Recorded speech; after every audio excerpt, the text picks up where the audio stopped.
Então agora a gente vai falar sobre a definição de limite superior de uma sequência de conjuntos, que é basicamente a ideia de o maior conjunto que poderia ser o limite dessa sequência. Então, como que a gente define isso? Agora a gente vai fazer a definição contrária a quase sempre, que é a definição de o que acontece se um ômega aparecer infinitas vezes em AN. Isso significa, é meio que o que está escrito, é meio que o português assim explica perfeitamente. Significa que existem infinitos ANs, tal que o ômega pertence a N. E uma maneira de falar isso é que, para todo natural, existe algum ponto a partir desse natural, tal que o ômega pertence a N. Então, se não existisse algum ponto acima desse natural n0 tal que o ômega pertence a n, significaria que o AN só pertence aos elementos de 1 até n0 no máximo. Então, ele aconteceria no máximo n0 vezes na sequência.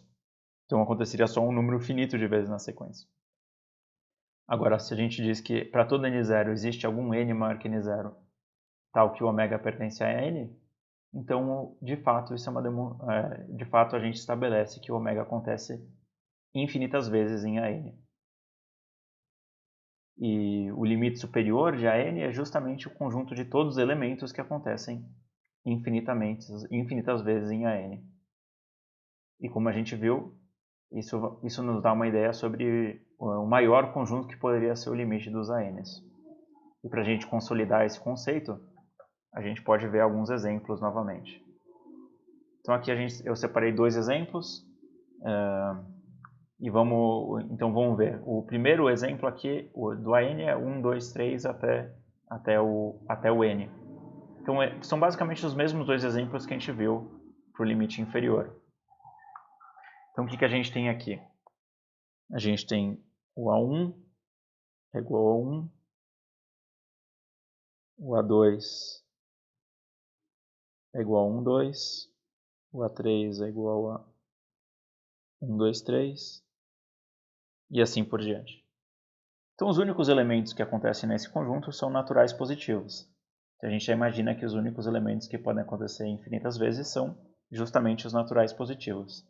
Mas será que eles realmente estão no limite superior? Bem, vamos tomar algum natural positivo. E agora a gente vai ter que mostrar que... vamos tomar também, tome algum n0, que é um natural positivo. A gente vai ter que mostrar que existe algum ponto depois do n0, tal que o m pertence ao n. Então, que ponto poderia ser esse? Se a gente tomar o n maior do que o máximo,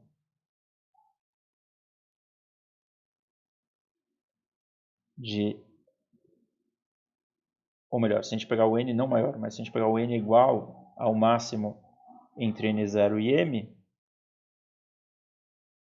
ele é maior do que n0,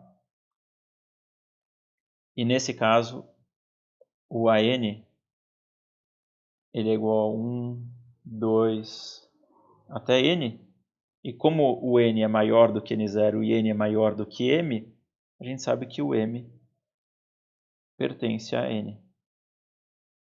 Então a gente acabou de mostrar que para todo o n0, né, a gente tomou um n0 arbitrário aqui. A gente tomou um n0 arbitrário aqui. A gente mostrou que existe algum n maior do que n0. No caso, o n é justamente o máximo entre n0 e m, tal que o m pertence ao AN.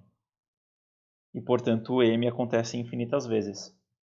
Mas a gente acabou de mostrar isso para qualquer m natural positivo. E, portanto, como eles eram os únicos possíveis candidatos, a gente acabou de mostrar que o limite superior, quando n tende a infinito, do AN é justamente o conjunto dos naturais positivos. Nossa, mas nesse exemplo a gente acabou de obter o mesmo conjunto como sendo o limite inferior e o mesmo conjunto sendo o limite superior também, no caso os naturais positivos. Então, será que isso acontece sempre? A gente pode ver o próximo exemplo, ele vai nos mostrar que não é bem assim. Então lembra que nesse exemplo em que a gente tem que o AN é menos 1 elevado a N, né, a gente tem o A1 é igual a menos 1, o A2 é igual a 1, o A3 é igual a menos 1, e assim por diante. A gente viu que nesse caso o limite inferior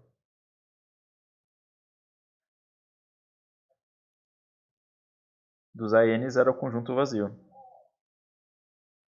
Então agora a gente poderia ter a questão qual é o limite superior. Os únicos elementos que poderiam acontecer infinitas vezes aqui são o menos 1 e o 1. A gente já pode observar que ambos acontecem infinitas vezes, né? Então, o menos 1 ele acontece para o A1, o A3, o A5, o A7, o A9, A11, e tem infinitos, nunca para, né? Para todos os ímpares ele acontece. E o 1 acontece para o A2, para o A4, para o A6, para o A8, tem infinitos também para todos os pares. Então, tanto o menos 1 quanto o 1 acontecem infinitas vezes. Mas vamos provar isso formalmente. Então, vamos começar com o menos 1. Então, tome algum n0. Existe um n par, tal que n é maior que n0, né? Afinal, sempre existe um par maior do que um certo número, tal que, no caso, eu estou provando para 1, né? Existe um n par, tal que n é maior que n0, e como n é par, o 1 pertence a n. Então, como o n0 era arbitrário, para todo n0 existe um n maior que n0, tal que 1 pertence a n. Portanto, o 1 pertence ao limite inferior. Se a gente for fazer para o menos 1, existe um n ímpar, tal que n é maior que n0, e o menos 1 pertence a n. E, portanto, a gente acabou de mostrar que, nesse caso, o limite superior de AN é igual a menos 1, 1. Então, nota aqui, enquanto que o limite inferior, quais são os elementos que acontecem quase sempre? Nenhum elemento acontece quase sempre. Porque uma hora tem o menos 1, na outra hora só tem 1. Uma hora só tem o menos 1, outra hora só tem o 1. Então, sempre tem, se você pegar o menos 1, existe algum ponto nunca existe um ponto a partir do qual ele sempre acontece, porque sempre vai existir um momento que só tem 1. Se você pegar o 1, da mesma forma, sempre tem um ponto que sempre tem o menos 1. Então, nenhum deles acontece quase sempre. Mas ambos acontecem infinitas vezes, né? Então, um acontece para todos os pares, que são infinitos, e o outro acontece para todos os ímpares, que são infinitos. Então, ambos acontecem infinitas vezes. Então, aí a gente vê uma diferença entre a definição de limite inferior, que tem a ver com quase sempre, e a definição de limite superior, que tem a ver com infinitas vezes.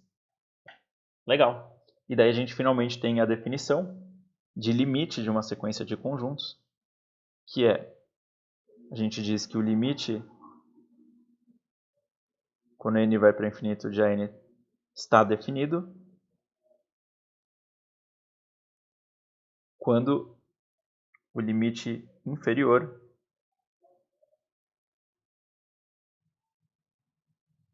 é igual ao limite superior.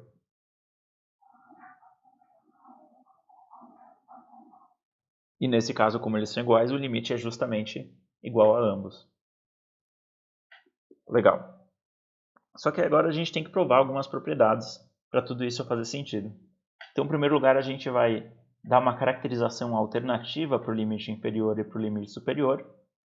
E daí a gente vai provar uma propriedade que já era bem intuitiva pelo que eu estou falando. A gente vai provar que o limite inferior é um subconjunto do limite superior.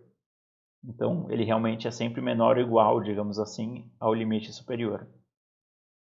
Então, no próximo vídeo a gente vai provar essas propriedades sobre o limite inferior, sobre o limite superior.